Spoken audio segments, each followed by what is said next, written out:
Hi friends, అందరికీ ఏం చేస్తున్నారు? ఈరోజు అయితే సండే స్పెషల్ అయితే నేనైతే ఏం చేస్తున్నా చూడండి. చికెన్ రైస్ అయితే అయింది, బగారా రైస్ అయితే చేసిన. హాస్టల్ దగ్గరికి అయితే వెళ్ళాలి కదా, అన్నం అయితే అయింది. చికెన్ అయితే ఇక నీట్గా కడిగి చికెన్ కర్రీ కూడా చేస్తున్నా ఫ్రెండ్స్. మరి మీరేం చేసిరో, మీరు ఈరోజు స్పెషల్ ఏం చేసిరో, చికెనా మటనా కామెంట్ అయితే చేయండి. చికెన్ అయితే నీట్గా కడిగి వండుతూనే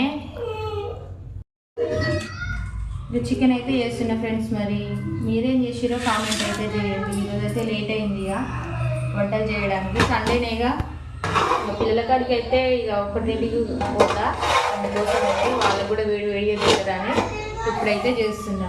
మరి మీ వంటలు కూడా అయినాయా కామెంట్ చేయండి. మీకు కూడా బగారా చికెన్ అంటే ఎంతమందికి ఇష్టమో కామెంట్ చేయండి. బగారా మటన్, బగారా చికెన్, బగారా చారు, బగారా చేపలలో బాగుంటుంది.